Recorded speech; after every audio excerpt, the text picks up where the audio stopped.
This American Monster. A Monster of the Week actual play from This American Dice. Last time on This American Monster. We join our players once again in between their missions, dealing with things at home, trying to figure out who they are. Mr. Welker discovering a mysterious garden, Ashton and Darkblade dealing with new romance and romances we've already seen. All dealing with dangers that they may yet understand. What is the name of your your son? He is the only son that you have. Kyle. Little Kyle Welker. All right, Kyle.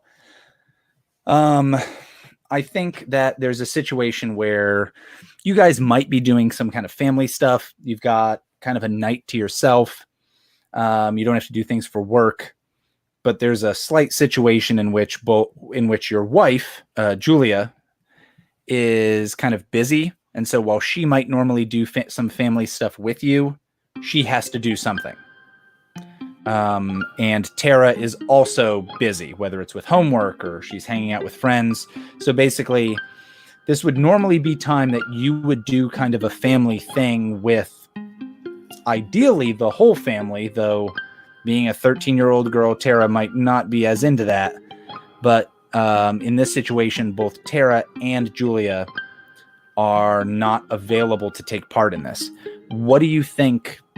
What's Julia up to that she's like, I can't tonight. I'm busy doing blah blah blah. Maybe she's sick. Maybe she's working. Whatever it is. She's attending like some sort of like HOA conference or like a parent teacher thing. Something wholesome and community oriented. Okay. Does she work is a question, or is she like or does she not? You know, I can't recall if we'd established that before. Based on our Google Docs, we know she dislikes Twilight. She's kind. She's shorter. That's what we've got on her, huh? Let's say she doesn't work. Let's say I make all the bacon here. I'm gonna call her homemaker. Okay, so yeah, maybe she is doing that. She's going to like an HOA meeting, and is Mr. Welker not super into the HOA? Well, someone had to watch the kids or watch Kyle. That's a good point. Yeah, and visiting her friends. That's right. Tara's hanging out with her friends. It's a Friday night. Ashton and Herbert are on their date.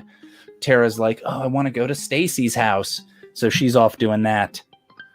And Chase Welker is in a situation where Kyle is. It's maybe I'm going to say like 6 p.m.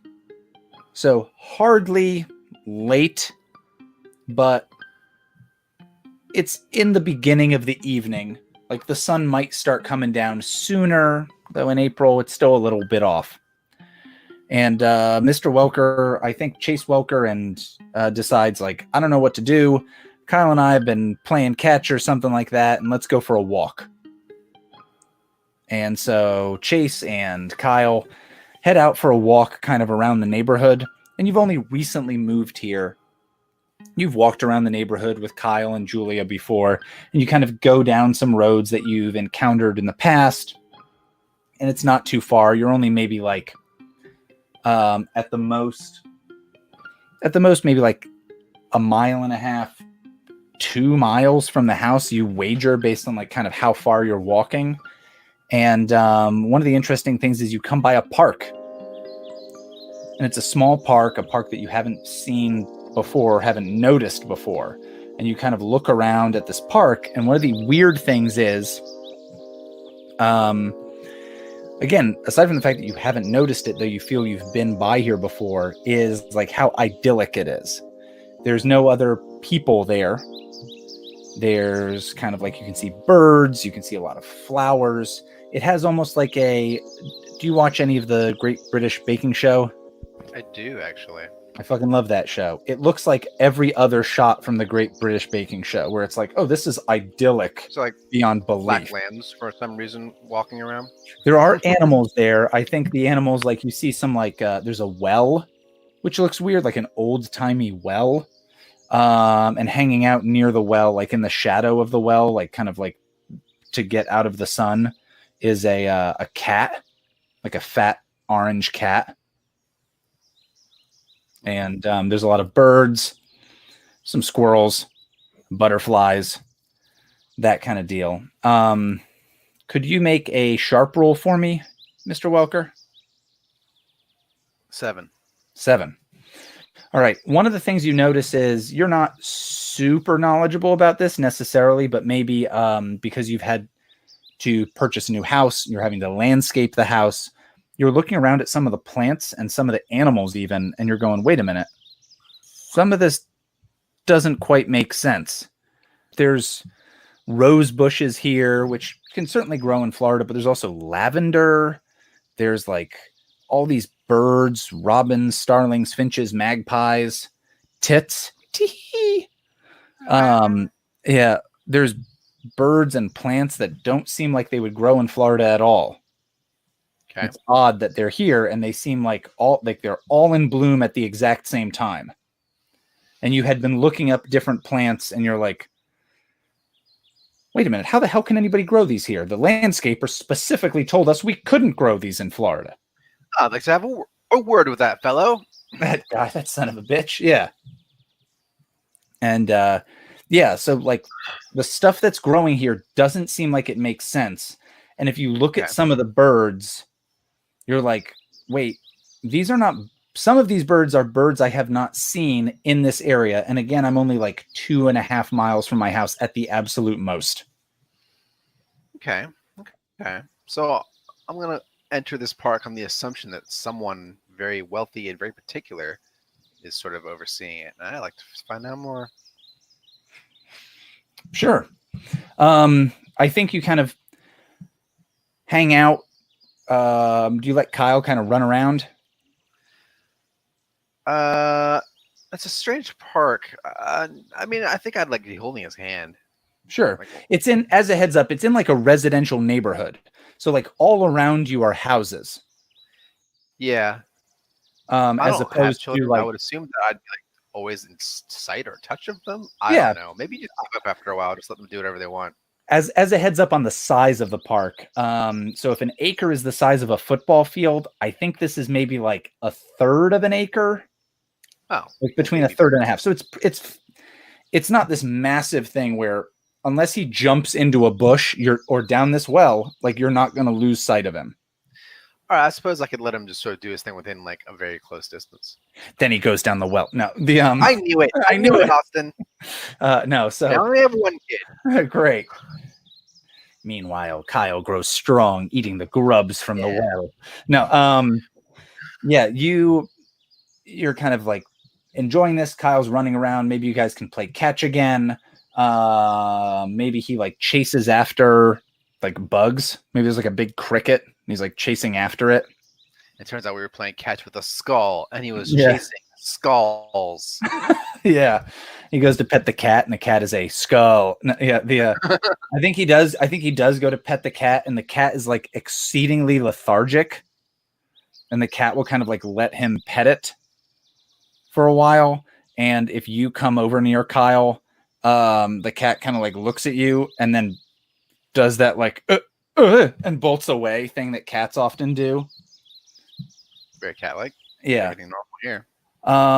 But otherwise, this is kind of pretty standard. It starts to get later. The sun's maybe going down, and you're like, "Ah, shit." You look at your watch. I got to go back home. What's down the well? If you look down the well, ooh, I think there's a lid over it, like a wooden lid.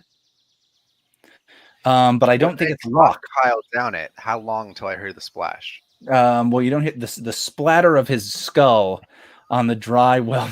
No, that's where the skulls come from. That's where the skulls come from. No, I think there is like a wooden lid over it, and the wooden lid even has like some moss on it where it looks like it hasn't really been disturbed for a while. Okay. If you want to see if you can open it, that's fine by me. But I don't know if that's something you'd. That's fine. Okay. No, I wanted to face this park. So I'm going to move this along a little bit. So one of the things is you're like, oh, okay, and a day or two pass by, and you and Julia are in another situation where you're like, all right, it's family time, and maybe Tara is busy. Classic Tara, always out doing something. Maybe there's a school dance, and you guys dropped her off. Okay. All right, so you and Julia are kind of walking with Kyle. Do you guys sometimes keep him in a stroller at 5? I don't know if that's a thing you still do with the kid at 5 years old. Probably not, right? I would assume not. Okay, sure. Yeah, at 5 years old, you're like maybe going into kindergarten. Yeah. Okay. So you're kind of walking around with him, and the two of you, one of you can hold him and carry him for at least a little while. And one of the interesting things that you run into is you're walking and you're thinking about this park again. Okay. And as you're walking around in the same basic area where you would usually walk, where you had been walking with Kyle before, and this was the first time you saw this park, you kind of walk around and you do not encounter this park at all. And I'm sure this is the same spot. You're trying to remember back to exactly where it was, and you're like, I could have sworn it was around here. Okay. So and if you kind of go ahead. Comment how odd this is to Julia. I'd be like, I generally have a pretty good sense of direction. I swear I saw this park with all these odd plants that I was told couldn't grow here. But now, of course, that you're here, I can't see it. So screw me, right? Yeah, she says, fuck you. Yeah. Yeah. I wish there was a 13 more years so we can get a divorce when Kyle's in college. And then she stares at Kyle and says, unless. Yeah, no, or only 5 more years. Yeah. Where's that well? No, she Welker. No, I think she'll say to you something like, oh, well, do you mean such and such park? And she mentions another park, and you're like, no, that's not it. That's another one, I think, that's over here in this place. She's like, well, there's a little one that's over here. And she mentions another one that, again, is not what you're thinking of. You're like, I know where that is. That's also not this. Mm-hmm. And to kind of fast forward through this, if you go home and do what I would do in this situation and be like, all right, Google Maps, where's this fucking park? And you kind of look around, you cannot find it. Okay. So you look into areas. What is in the spot where I think it should be? Say again? What's in the spot where I think it should be? It's just neighborhoods, and you're not positive of exactly where. That's one of the things that's a little bit annoying, where you're like, I think it's between this and this and this. And that's a pretty big area of like a larger neighborhood. But when you look through that, there aren't any parks that you find are the kind of parks that she was mentioning where you're like, I know it's not that. Okay.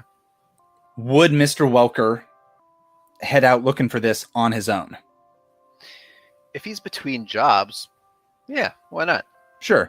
I think that there is a lot of downtime kind of in your job. As far as you know, Lorecore is giving you kind of like a pretty long leash where they're like, oh, look for this stuff. When you find it, we got to know about it. And there are probably leads that you check up on, but they don't necessarily lead to anything. And we'll probably go to one of those in a little bit with Mr. Welker and Herbert. But you're certainly not like actively like, okay, we know that the vampire of Saint Germain is over here and we got to go get him. Okay, so yeah, so you would head out looking for that on your own, you think? Yeah, why not? Sure. Okay, what time of day do you think you'd do this? Do you think you would do it like after? Same time of day as last time. I mean, we've like sort of had like an early dinner and like that amount of time, so around 6. Okay. 6. But sometime between like 6 and 7, you kind of excuse yourself and are like, oh, well, that dinner was good. Time to go have a constitutional and go take a walk. And you come up with a reason why you want to be on your own. And you kind of wander around, and you wander around for a while. and you're kind of in a place where you run into a neighborhood where some of the streets, if you go one way, you encounter a road that if you go one way, it's one street, and if you go the other way, it's another street, which is always a big pain in the ass. Mm-hmm. And so you're kind of walking around, and all the streets curve annoyingly. And then there you find, again, this park. And it's this, like I said, idyllic park. You find it kind of as the sun is, it's not setting, but it's beginning to go into sunset mode. It's certainly starting to cool off. And again, this park looks like this idyllic English setting. You see lavender, I want to figure out what roses. the map says should be here. Okay. So are you like on your phone trying to check that out? Mm-hmm. So that is good. What do you think would be cooler here? Because I actually didn't think of that for some reason. Do you think it would make more sense if it just like you don't have reception? If it instead said you were someplace wildly different than where you were, or if it said like you were at home? Ooh, I like it saying you're at home. Yeah. So it's just like you're like where the you're like, okay, here's this park, and you look down at your phone and you bring up the map, and it just says you're standing outside your house. Okay. And you like look around and you're like, that is absolutely not true. Okay. Something fishy is afoot. Mm-hmm. So, is there anything different about this park? Is the cat still there? Is the well still covered? Yeah, the well. Yeah. Aside from all the children you've been tossing in there, no, yeah. The well is still covered, and I think as you kind of are looking around, that cat, I think, jumps on top of the well. And again, it's covered, so the cat doesn't fall into the well. The cat kind of jumps on top of the well and kind of does cat stuff. It licks its paw and cleans its ear. It kind of stares at you. Yeah, it puts its one leg up and licks its butthole. Does that thing where it's a cat and it sprays urine like wildly far. No, it's just staring at you, kind of doing little cat things, but it's staring at you fairly intently. Okay. So I'll like go try and interact as one would with the cat. Like, hey, we will baby you, your kitty. Yeah. So you kind of go up to it, and at first it does that thing where it's like a cat and it kind of steps back and it maybe walks to the far end of the well. It's a well, so it's only like maybe at the most 4.5 feet in diameter. So it kind of goes there, and then it kind of goes forward, and it kind of gets close enough to you where it sniffs at your hand. When you go to do a little scratch under its hand, its paw comes up and kind of like moves your hand down, and the cat kind of sits back and just says like, well, you're here. What are you looking for? Didn't think I'd see you back here. Saw you with the boy, and that was weird. What do you want? Welker will like take a second to collect his thoughts, including the fact that he's already dealt with a gill man and a werepanther. Mm-hmm. So like, initial shock aside, this isn't the strangest thing he's seen this month. He needs to remember that. So like trying to stay cool. And I think as we're seeing this, if this was a movie or if this was a TV show, it would be interspersed with these different images of what you're seeing. Some of the images are just you looking at a cat and hearing this voice, and other images are the cat actually talking to you, but they're hopping in and out. So it's unclear whether the cat's mouth actually moves, which is exactly. That's the question when an animal talks: is the mouth moving? Right. So sometimes it is moving, and then other times you're just looking at it and hearing the voice. Yeah, what's the CGI budget for this? Or is there a puppet? I like the idea that we've got kind of a little bit computer altered Salem from old Melissa Joan Hart situation. But again, it's like a fat orange cat. Okay.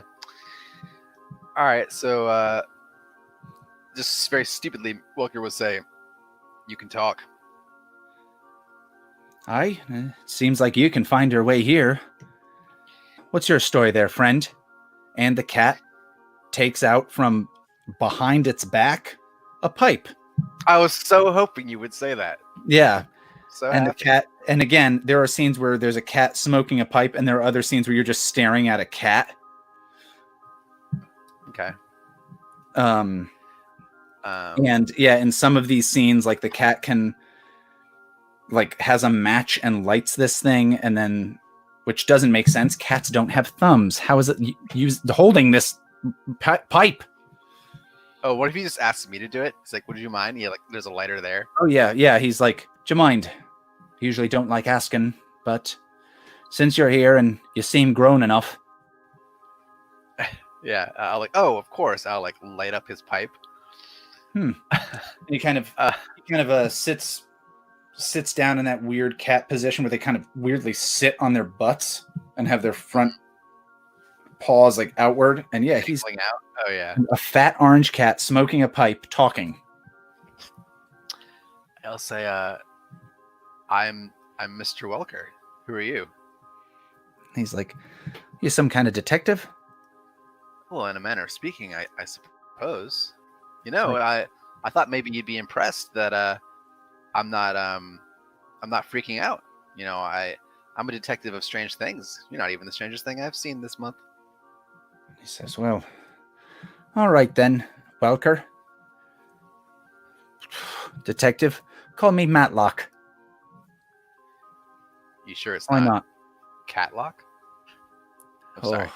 boyo. And he takes a big puff of the thing. And he says, well, like I said, I'm glad you're grown, because that certainly makes me want to drink again. I say, where are we? I felt there was something weird about this place. He says, we're here in a park. What do you think we are? It's a fine spot, a garden. I call it home. Is this your park? He says, I look after it. Make sure that people can... Make sure that I think he says something like, make sure that the weans can come by. Be safe. Keep it safe from creeps. That's why I wasn't too sure with you. Grown as you are, coming here all alone. Makes me wonder. I take it you have some bad experiences with grown creeps. Aye. But that brings me to my own question here. Normally a grown man like you couldn't find his way here. Get lost. Get stuck in the branches. Too big to fit through the rabbit hole to get down here. And now here you are. I thought it was weird when you brought your lad. But now, even weirder on your own.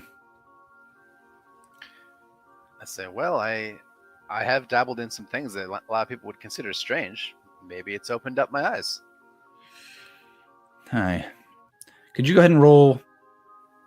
Ooh, could you go ahead and roll weird for me? Right? Is that the stat? That definitely sounds like the stat. Yep, weird. I forgot if they called it that or not. I got 10, baby. 10. All right.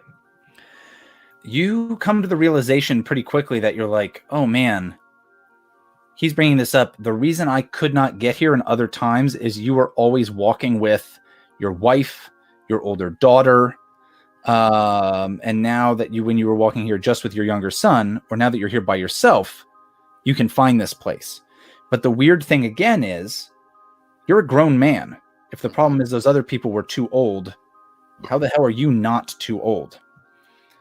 And if you bring that up to the cat, which do you want to bring that up to the cat in a peaceful way? Continue this line of inquiry. I'll say, I tried to find you earlier with my family. I can only assume that me being alone is the reason I'm able to find you this time. But why me? You got any thoughts on that?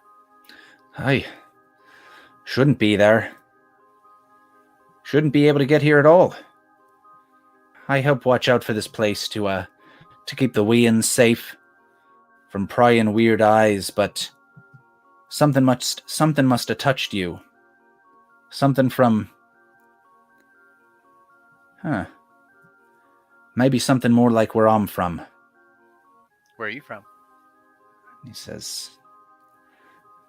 And then this cat just kind of like takes a big drag or big puff of this pipe and just says, you know, I don't always look like this.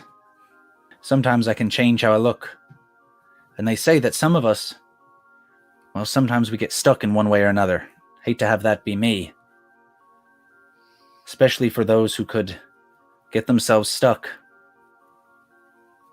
Like one of you. He points a claw at you. You mean a human? Hi. One of the men folk. There's not a lot of us left, but maybe there's more than I thought. Maybe there's some that are just changed so they don't even know it. And maybe that's who you met. Maybe he rubbed off on you. So tell me, Mr. Welker, who's been rubbing off on you, eh? And I think that's when he gives you a very tiny bottle of like brandy. It'd be rude not to take it. Oh, okay. Well, hell, why not? I'll just drink it right there. Aye. He says, yeah. I'll make sure this place stays safe. Like, but don't you go bringing nobody else around here, even if they'd been rubbed off on by the same one you'd been rubbed off on. I'll keep that in mind. I would never do anything to intrude upon your home unless there was a very good reason. I gotta ask though, you say you keep this place for small ones. How is it that I haven't seen anyone else in this park, and how is it that you could attract children and not their parents? He says the Weans can find the place. Their grown folks can't. That part's not too crazy. What's hidden to one? Blinders on one horse, not on another. That kind of thing. You know, they say that some animals can't see some colors. Mm-hmm. Been a lot of animals and I've seen a lot of colors, so gotta say it seems pretty right. Well, as you said, I'm one of the. You're not. You haven't met many adult people who can interact with you, so I might be a pretty rare opportunity for you. Is there anything I can help you with? Ooh, and I think he'll say something like, "I've met as many grown men as I can, as I'd like." And he gives you some more of the brandy. I met as many grown men as I would like. You keep this place for the Weans. And they'll not thank you yet, but they'll thank you when they're old enough to be grown. And yeah, I think you say like fair enough and take another swig of this wine, and you kind of like tilt your head back and close your eyes as you drink this tiny bottle of wine. Almost imagine like it looks like a perfume bottle. Mm-hmm. You're kind of sipping out of that, and it's this weird brandy that's like noxiously sweet. Mm-hmm. And when you kind of like put that down, you kind of like look forward, and you're in your neighbor's yard, and like the sun has gone down, and your phone is vibrating like crazy or ringing like crazy, and it just says like Julia, like as it's ringing. Sure, I'll get in touch with her and sort of smooth things up. Right. And I mean, you're literally just in your next door neighbor's yard. So yeah, I'll just walk over there and be like, "Oh, hey, sorry, my phone is She's on." like, "Where were you? I couldn't get a hold of you. You were gone for a couple hours. You said you'd be back really soon." Well, you know, sometimes a man's feet get to wandering. Yeah. And I think she says like, "Have you been drinking?" There's something I want to look up. Like, I don't know if this is like at all thematically related, but I'm gonna want to look up if there's been any child disappearances in this area lately, or at all. I'll say certainly like in your neighborhood, there has not been anything that stands out to you as like weird. No unusual amounts of like disappearing children in that area. No. Cool. Not a nefarious cat necessarily then. Cool. Just a cool cat. Just a jellicle cat. Okay.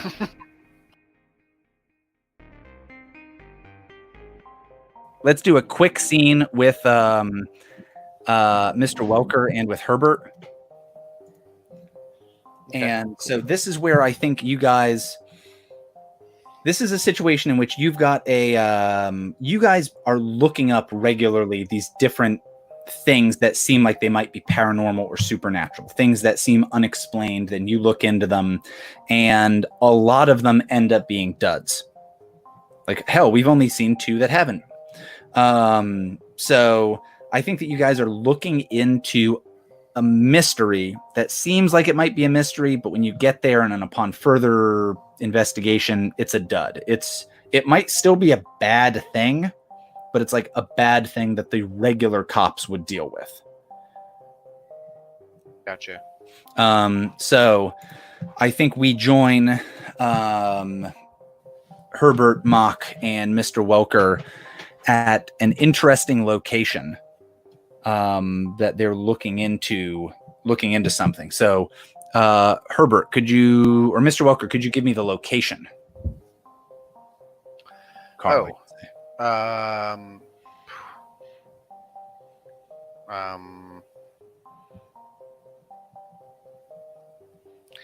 keep wanting to say a quarry, but that doesn't make any sense. there are quarries in Florida? Sure, it's a quarry then. Okay, so you're at a quarry. Okay, so you're at a quarry. It's maybe like a limestone quarry, or they're like pulling something up, or maybe it's a like a fertilizer plant or something like that, and it kind of is set up the way a quarry is, as they're like digging out chunks of stuff. Yeah, that'd be great. And there's those machines that kind of like dig stuff out and seemingly throw it onto another pile. And when you drive by on the road, you're like, I don't know what that even is. Darkblade, or should I say Herbert, what was the thing that initially kind of tickled your interest that there's something mysterious? What did you think you maybe had? You're like, it's a long shot, but this might be. Oh, they were bones of lizard people. Yeah, so there were some like not there dinosaurs, lizard people. Yeah, so nearby there were some like strange remains that were found. Yeah, in the quarry where they're digging, they came across. In this quarry, and so maybe you guys are in there. Maybe it's kind of after hours, and you guys have broken in, even. Or does that sound not your style? Darkblade doesn't mind jumping the fence. I mean, there could be like a situation where there's like a quarry foreman who's like, yeah, this is where we found him over there. If you want to look around, go for it, but you got to wear these hard hats and don't step past this. So maybe that's the scene. So we see this quarry, and you guys, there's a quarry foreman. This is almost like a Law and Order scene where the guy's like, yeah, we found her over here. So he's like, yeah, we found these bones, and he's yelling because this giant machine is shooting out fertilizer or whatever the hell, like that it's digging up phosphorus or nitrogen or whatever it is, like rich soil. And he's like, yeah, we found those bones over here when we were moving into this area. If you guys want to look around, that's fine. But again, you got to wear these hard hats. And if you go past there, you're in real danger of slipping down the side here. So just stick around. You got these vests so we can see you. That'll be fine. Follow all of his instructions to the letter, nodding amiably. Yeah. So this guy kind of like goes to do some other stuff. He doesn't think he has to be like watching you like a hawk. He doesn't seem to be hiding anything at all. It's just kind of like, we steal all the fertilizer. Yeah, you steal all the fertilizer. You guys are terrorists. Oh, right. But yeah, so you thought that these were lizard people, and as you guys are kind of like looking at where they had seen this stuff, you can find we'll come up with the explanation for why this actually isn't anything in a little bit. But while you're looking this up, you guys get some alone time, and I think that Mr. Welker and Darkblade often don't get this. Okay, so I'll be like, Mr. Blade, how was your date? It was pretty solid. Have you ever heard of Outback Steakhouse? I have. Julia's a big fan, and I must confess, so am I. It's kind of a grand slam. I say, well, I'm glad so it went well. Oh, yeah. I got a kiss on the lips from Addie. Well, you dog. Yeah. And fair to say that this little senorita, this college girl that Eddie brought along with her, she was really chatting up Ashton. Well, I'm glad it was a double date, double success. Yeah, I'm pretty sure she's she's in college. I don't know if she's figured out like what she wants in life yet or anything like that. So, but I'm sure it'll be just like at least a fun fling for Ashton. Well, I'm sure he'll appreciate your role in letting him have some fun then. Oh, I think Ashton's a freak. How so? Oh, you should have seen him. He's an animal. I mean, he was just like, yeah, like, I don't know about that. Like, and she was just eating up every word. Like, I'm pretty sure he got her number afterwards, like, on the first date. Well, I'm not surprised. He's a charming young man. Yeah. And I mean, she like just kept, she was so into him because she's like, that girl, all like her number one interest was probably Werepanthers. And so that's why she really liked, just loved hearing Ashton talk. Oh, did you talk about Werepanthers a lot? Well, we did and we didn't. Wink, and he'll wink and say wink. Just look back at you like expectantly. Yeah, no, she was really impressed by what we do. Even though she doesn't even know the least bit about what we do. Other than she knows that there aren't any more Werepanthers to worry about. It would be in everyone's best interest if she didn't know the least bit of what we do. You know that, right, Mr. Blade? Yeah, no, but look, I just told her what is out there in the public about Werepanthers. Like, you can find it on Wikipedia. Yeah, that stuff's out there, man. Just like lizard people, big pool of blood, psychic, homicidal, squid, mind flayers. Yeah. That brings me to something I've been meaning to ask you, Mr. Blade. I know you're still maintaining your website, and of also course she was.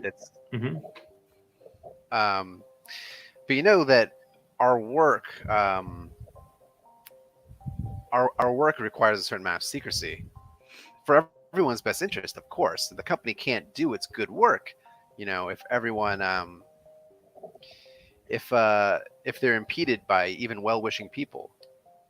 Ooh, all right. Herbert, could you go ahead and make a cool roll for me? Okay.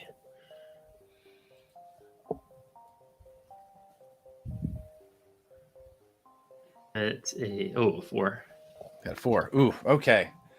So here's the thoughts or some of the thoughts that kind of go through your head, and you can kind of turn them into Herbert thoughts. Your whole life, you've always been able to see more than other people have been able to see. And everybody's always been bothered about you telling them the truth, whether it's the moderators on forums, whether it's school counselors, those kind of people. You've always known this stuff, and now you know it's true. And now there's another person telling you that you can't tell the truth. Mm-hmm. And I think that you are bothered by this situation,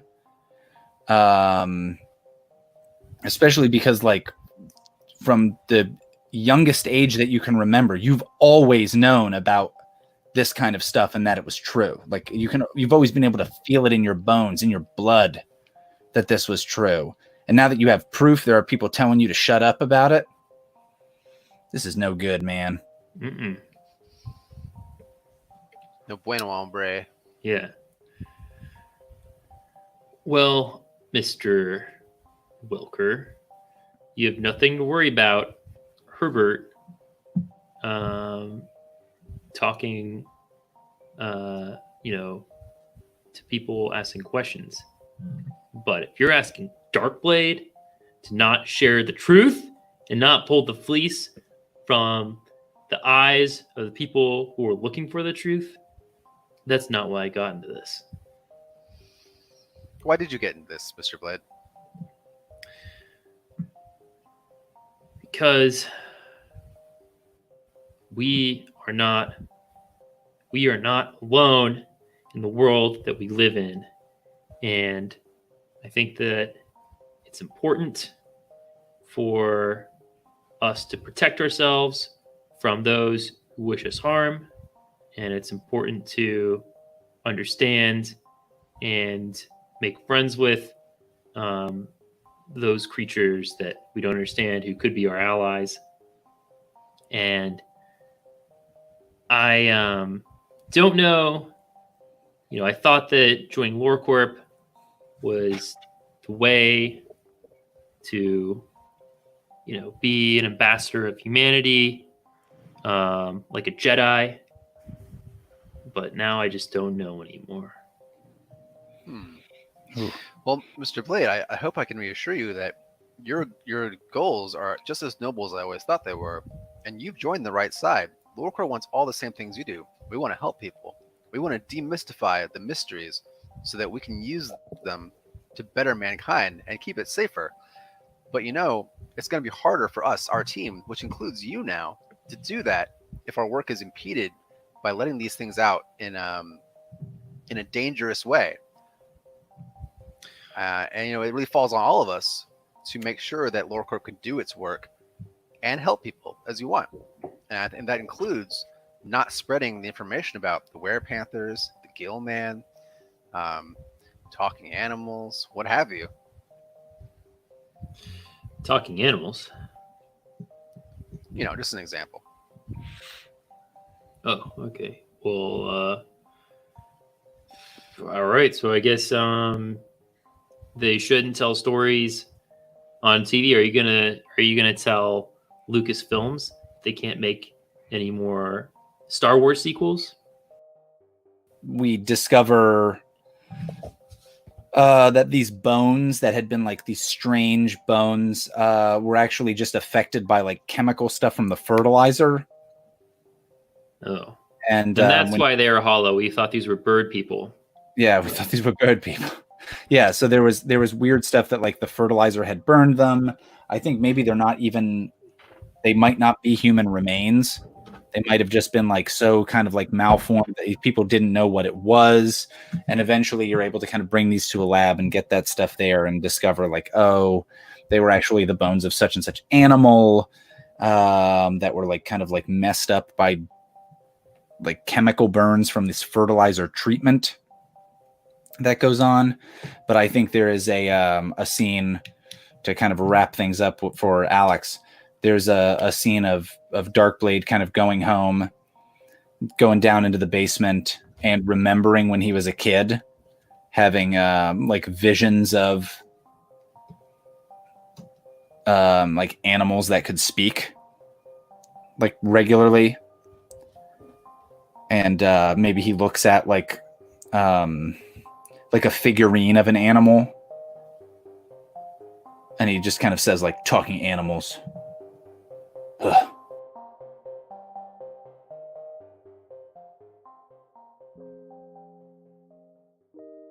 Maybe this is happening after that date, the double date that Ashton and Darkblade went on with Addie and Regan, and you kind of go back home. You've got your new suit that you got fitted for. Oh, that's right.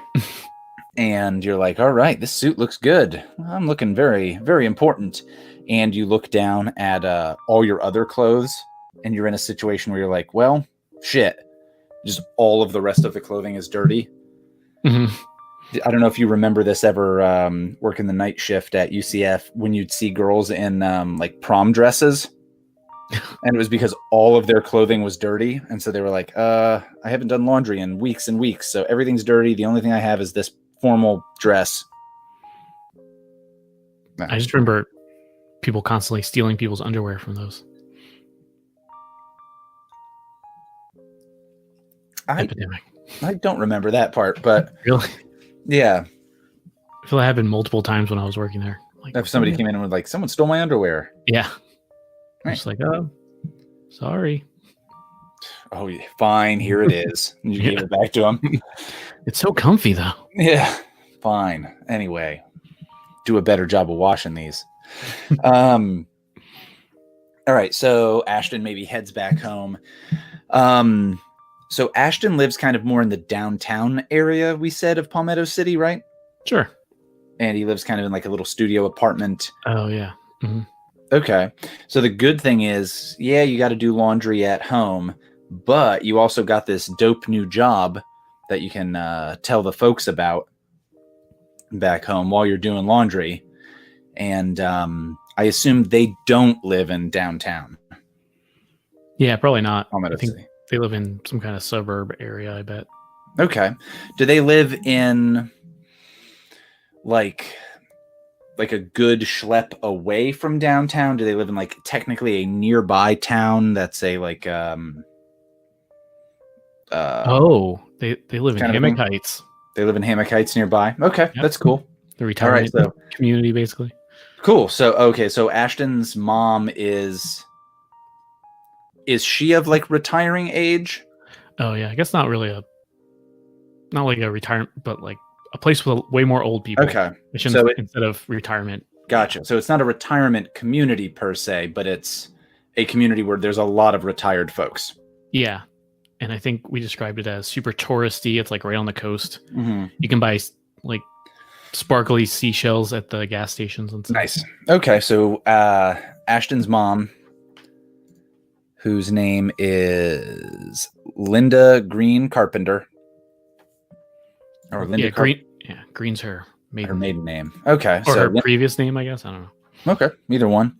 So yeah, so Linda, Linda and Ron Carpenter live in Hammock Heights. They live not on the beach, but pretty close to it. Quick, very short drive or a short bike ride could get them to the beach.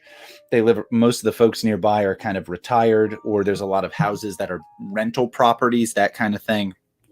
Live in like a little one-story place, and outside has like a carport, that kind of thing. Mhm. And you kind of pull in behind their car, and their car is, of course, some kind of like, is it maybe like a minivan kind of a thing, or a like a PT Cruiser or something real cheesy? Oh, it's like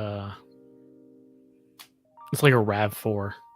Okay, so they've got some kind of like an SUV. Yeah, I think that's it's like a tiny SUV, a RAV4. I forget. There's like a special term for it, but it's, Okay, compact SUV. yeah, something like that. All right, so Where it's yeah, like, so- oh, I want to look cool, but this is really just a regular car. I feel Cool. so many moms, including mine, have that same car. there we go. So yeah, so she's got like a RAV4, a Honda CRV kind of a Oh, yeah, looking car. Mhm. And does Ron, her husband, Ashton's stepfather, have another car, or do they just share the one car? Because Oh, they've got to have two, of course.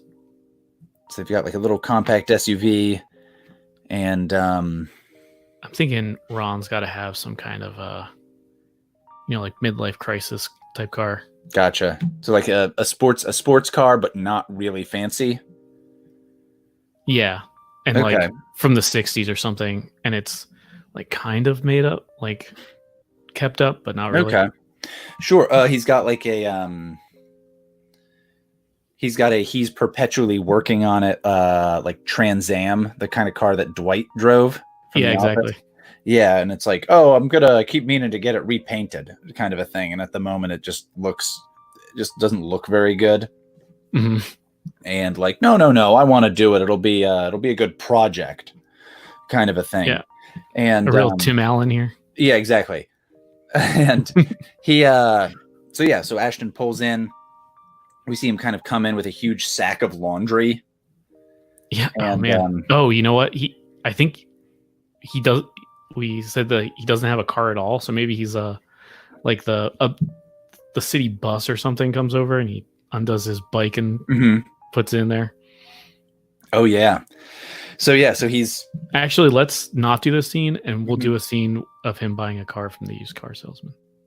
we could do that. I'm just kidding.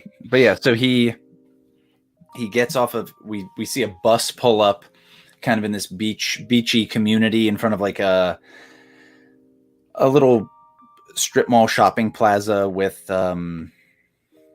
like a little dive bar, a convenience store, some shops that are closed that sell like swimsuits and pool toy, like beach toys and that kind of stuff. And he gets out. He has that huge sack of laundry. He goes to the front of the bus, gets his bike off the front of the bus, like is like awkwardly riding a bike with a Santa Clausian-esque sack of laundry. He's wearing a prom dress for some reason. He's wearing a palm dress. Yeah, a That's prom what I said dress. too. Yeah, he's dressed as Santa. So he's wearing his suit, I assume, because that's his like cleanest clothing.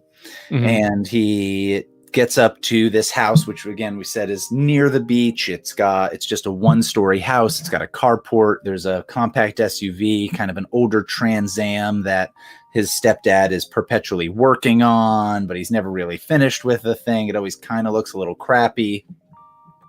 And Like each door is a different color.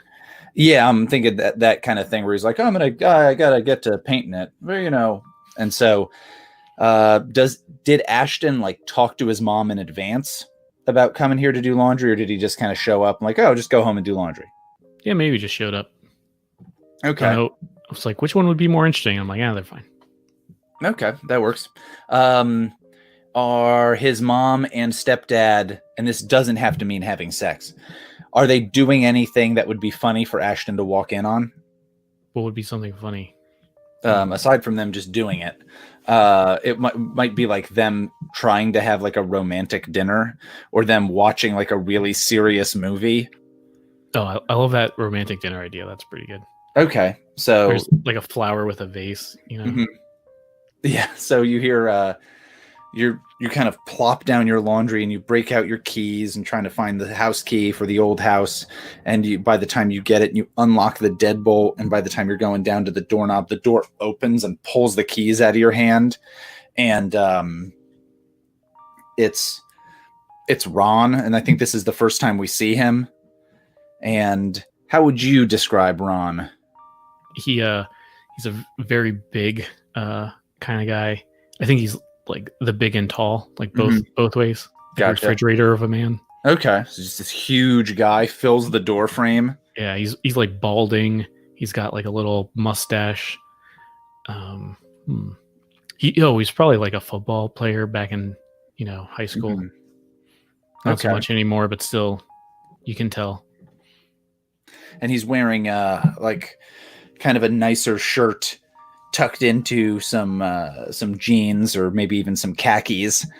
And he does indeed have the napkin kind of tucked down the front of the shirt, like he's a cartoon character who's about to really dig into a roast chicken. Mhm. And he's like, oh, hey there, Ashton, how you doing? Honey, it's Linda. It's Ashton's here. Here, yeah, come on in.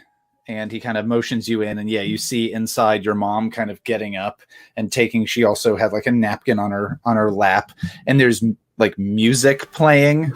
Mhm. And yeah, there's a rose on the table, and they were having maybe like a steak dinner or something like that they were very clearly having their own date night. There's even like on the TV, the little thing that's like the fire, like a fireplace. Yeah, amazing.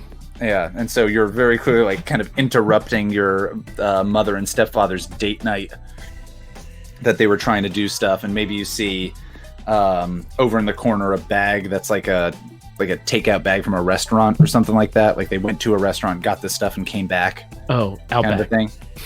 thing. Of course, it's Outback. They've got the bloomin' onion in the little plastic that they. Yeah, exactly. I think that just the bag is there to imply that they got this from there, Mm-hmm. but that everything's been put on plates, and so it looks Gotcha. like fancy at the table. So Linda, your mom, is like, oh, Ashy, oh, hey, hello, come in. Oh, you brought your laundry. And she goes over to the. I think your stepdad goes over to the stereo and turns it off. Yeah, and it gotta be like Kenny G or something like that. Yeah, absolutely. It was like smooth jazz. You hear smooth jazz coming at you live from W315, and he turns it off. Mm-hmm. And I think Ashton's just like a deer in the headlights kind of thing. Like, oh, hey, I didn't know. It's kind of early for dinner, I guess. But I think she says like, well, it's already 5:30. Exactly. She said something like that. It's like, oh wow, yeah, I guess I'm really sorry. I brought my laundry and I didn't want to interrupt anything. But yeah, and I guess I had some kind of news and stuff. But don't worry about that. I can just do my laundry real fast. She's like, oh, that's all right. Here, well, why don't you throw that stuff in the machine, and why don't you come out here and have some snacks, and you can tell us your big news. And I think Ron's like, yeah, come on, we got this bloomin' onion. They got this. They're so delicious. Yeah, it's delicious. It's got just a little zing. You know what I like to do? I like to mix a little hot sauce in there to give it a little extra pep in its step. And he's like, yeah, come on here. I'll make you a plate. So he is like taking with a fork bloomin' onion petals and putting it on there for you and being like, here you go, Ashy. He makes you that while we see Ashton kind of like walk through this house. Was this the house that Ashton grew up in, or is this a house that like his mother moved into later, or did he only spend like late years of his life there, or is this like, oh, this was Ron's house and she moved in here later, or like what's the deal? Oh yeah, maybe it is Ron's house. Okay. So maybe he was like a teenager. I mean, I guess he's maybe still a teenager. He's like early 20s or so. So maybe just through his high school years he lived here.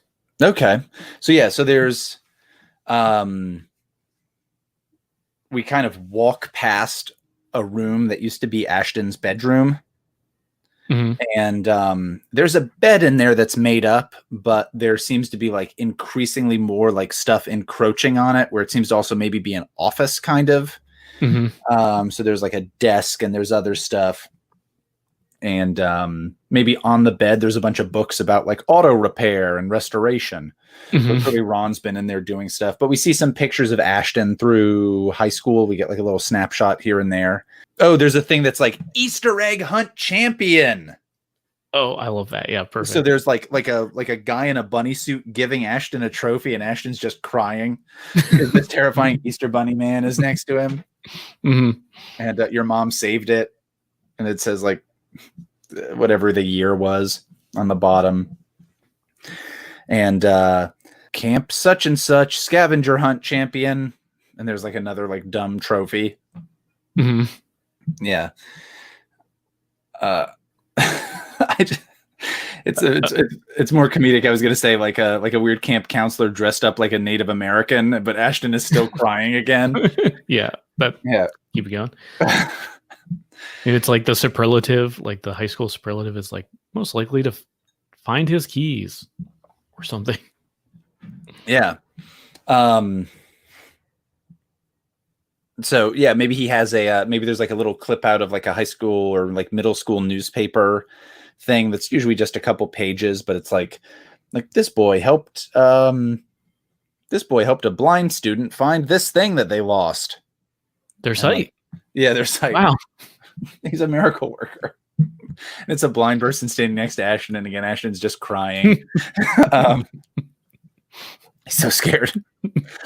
But yeah, so we see these different kind of images of Ashton kind of throughout his younger years, even though he's very young, and he kind of throws his laundry in there, and we see him kind of set the thing, and then he's back in the living room or dining room or wherever with Ron and Linda.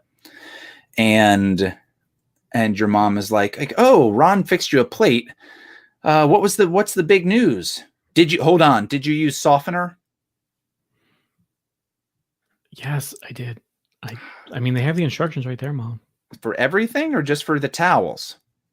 Wait, you use it for everything? So no. Just use it on the towels if you want. If you use it on everything, it causes problems. Did you use it on everything? Just on the regular clothes. Oh. Just like they say it on the box, Mom. And I think she's like Ashy, your clothes are gonna be all, they are not gonna, she says, I honestly don't know. I have not used fabric softener in a very long time, but I think she's like, your clothes are just, they're not gonna sit right now. So, oh, you're wearing, you know what? When you were carrying that laundry, I didn't even notice that you're wearing a suit. Look at this suit, Ron. And Ron's like, that's a pretty good looking suit. Where'd you get that? Men's Warehouse? Or did you get it at the Dillards? He's like, no, my boss actually got it for me on that trip I just took. And your mom's like, your boss? I thought from the internship? Well, yeah. Well, I mean, not anymore. I got promoted. Oh, and I think Ron's like, well, looks like somebody deserves a congratulations beer. Hold on. And he like goes and he gets a bottle of, I don't know, Michelob Light and like pours it into a glass and is like, here you go. I had one of these frosty cups hanging out in the freezer. And he's like, oh, I mean, I don't really like beer. Okay, sure. It's like, Even he like drinks some and then makes a face, but keeps drinking it. I think Ron like goes to, he's like, I'm going to go get another one of these for myself if I don't mind. Have a celebration of my own. You know that beer tastes like, it's like the taste. Tastes like anything. Yeah. So your mom's like, your mom says to you, you know, oh, well, so you got an actual job. Is it with the same company? Yeah, they actually, I guess, they were paying attention to all the hard work I was doing, and you know they flew me out and they had a big meeting, and they made me the junior regional project manager. Oh, that's she's like, oh, that's so amazing. You know, I was gonna tell you that your uncle and has another position at his company, but I guess that old Arnie will just have to find somebody else to work as secretary because Ashy Greene here has himself a new position. That's pretty exciting. So what are you going to be doing? Well, actually it's and he kind of like maybe deflates a little and he's like, well, I mean, kind of basically the same thing as I was before, but you know, they really believe in me now. So it's also pretty different. She's like, well, I knew you'd find some kind of position. It took you a little while, but you were always so good at finding things, especially when you kind of just went your own way. I'm really proud of you for doing that. I mean, Ron, I told you that long ago. He was always the one who could find anything that was lost in the house. And Ron's like, yeah, I've seen the poster for the Easter egg hunt. And it's like regular Columbo over here. And he does a Columbo impression and he's like, let me just tell you one more thing. Ashton's like, who? Yeah, exactly. Who? I just watched a movie with Peter Falk in it when he was very old. And it's just like, what the fuck? Yeah, but so, yeah, he does this impression and he's like, haha. And he has his own beer and he kind of sits down and he's nibbling at some of the bloomin' onion petals. Mm-hmm. And, but yeah, your mom says like, you know, whenever we would lose something, Ashy here was always the one who could find it, whatever it was. So you know what? I shouldn't have been surprised and I shouldn't have been worried. We knew you were I should have known you were gonna find something. Now, if you can just find yourself a girlfriend, and maybe we can find us some grandkids. Oh, Mom, come on! Oh my gosh, what are you doing? Well, moving on from that, I mean, I think it was your. I'm embarrassing him, she says to Ron. Well, Mom, I'm trying to thank you. Do you remember when you sent me that little clipping from the newspaper about cousin Jerome? Of course. Yeah, my cousin Jerome. Oh yeah, Jerome did that football thing or something. I forget. But actually, on the back of that was where I found the listing for this job in the first place. That's wild. Think about that. That you were able to just flip that over and even knew to look at the back of that. That's. He's always been good with this stuff, Ron. And Ron's like, he's like a regular Sherlock Holmes over here, and he pretends to smoke a pipe, and is like, well, governor. Now that yeah, he's like, well, governor. Now that you've got this new fancy position, are you going to be looking for a new place? Not that there's anything wrong with that place. It's a nice spot for a single young hip cool bachelor, but don't become too much of a wild and crazy guy. And your mom is like you do need to find a new place, Ashy. That place, it doesn't have a laundry facility. It's just a studio apartment, and it's close enough to the school. And honestly, I'm glad that you're not taking too many classes at that school anymore, because apparently there was some kind of tiger or wolf running around or something. It makes me nervous. And yeah, Ashton just kind of looks back and forth and just like, oh, well, I wouldn't worry about that stuff. But yeah, I was thinking about getting a new place. I'll have to, I guess, look around. And, I wouldn't mind upgrading the old bike out there too. Oh, yeah. And I think Ron's like, it'll be pretty tough to pick up ladies on that thing. And he makes like a little bring bring like kind of impression. It's just, I'm just doing me as a goofy dad, I think. Like, is this the guy from Police Academy? Yeah, exactly. It's Michael Winslow. Yeah. Yeah. So Ron, your mother is, I think, getting like annoyed with him that he keeps trying to jump into this conversation. But I think if we went into Ron's mind, we would know he's like, I don't know what to say here. I'll just keep making these jokes. But so she's like, well, it's good that you've been able to find a new position. It'll be great if you can find yourself a new place, and definitely if you could get a ride, that'd be fantastic. Ron and I have been trying to help you out however we can, but now that you've got your own situation taken care of, you can really spread your wings. Oh yeah, I can still. Yeah, of course. I think it should be pretty good. I'm gonna, start looking for a place, but yeah, I wanted to let you know, and I mean also I the laundry too, but. There's a phone call, and she goes, it's still a cord phone, of course. And she's like, I don't know, some random old, like, middle-aged lady name, like talking, like her friend called. She's like, oh, well, really? Do you know Ashton's looking for a place? And she's like, you know what? She hangs up and it's like, my good friend so-and-so, she has all those properties over by where you live, and she has the perfect place right available now. She said she's trying to get rid of it. She had to evict the last people. There's your place. That could be perfect. Okay. So yeah. So you guys just theoretically, just because he was talking about it out loud, like somehow psychically, this friend heard, like, got it or something. Does that make sense? Yeah. So maybe as you're talking to your mom, like the phone rings. And she's like, oh, this phone always rings whenever we're having dinner or wherever. Hello? Oh, hey, Dolores. No. Yeah, I remember that. Oh, my God. And you hear your mom kind of talking for just a couple minutes. I think Ashton, like, while she's on the phone, he kind of leans over and it's like, oh, Ron, are you going to have the rest of that blooming onion? I might wrap it up and take it. And I think there's like a look on Ron's face of like, oh, geez. But yeah, he's like, no, cut yourself a slice off of that bad boy and take her back and throw her on the Barbie.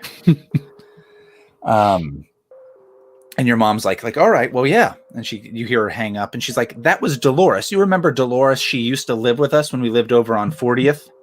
Kinda. Not live with us. She used to live next to us when we lived over on 40th. A little bit. Was she the one with the big hair or the little hair? Well, she used to have that really, really big hair, but then later on she had to start wearing hats all the time.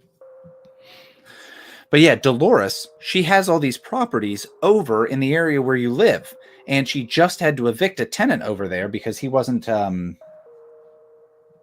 because he kept breaking the plumbing. So it was every.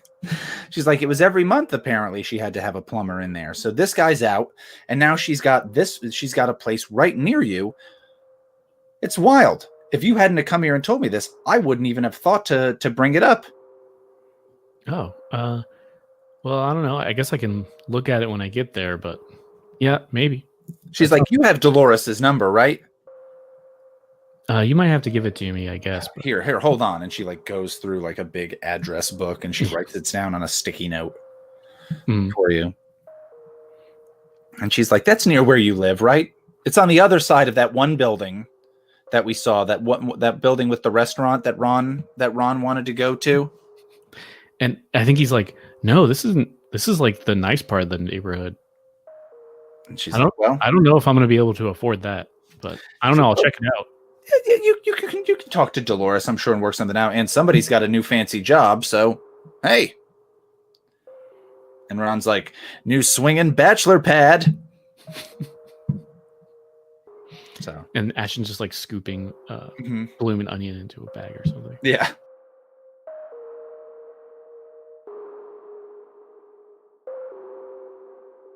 So maybe the family goes out to a like a restaurant that's not like on a lakeside. Yeah, I mean, where wouldn't the family go? You know. There you go. Families. Okay. Yeah. So maybe they go to a place, and I'll come up with a name for that, and I think that'll be an interesting thing because essentially what we're going to see is that there's someone or something watching you from this lake. Something that we see submerge back under the water.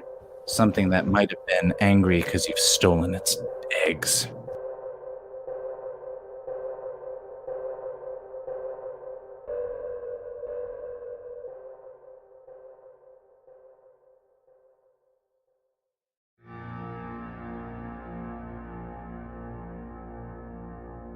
This American Monster is a production of This American Dice. This American Monster uses the Monster of the Week system, a game published by Evil Hat Productions and by Michael Sands. Sundry Charms is Leigh. Chase Welker is Carl. Darkblade 69 is Alex. Ashton Greene is David. And your Game Master is Austin Smith. Our theme song is by Patrick Ross. It's called Sinlude.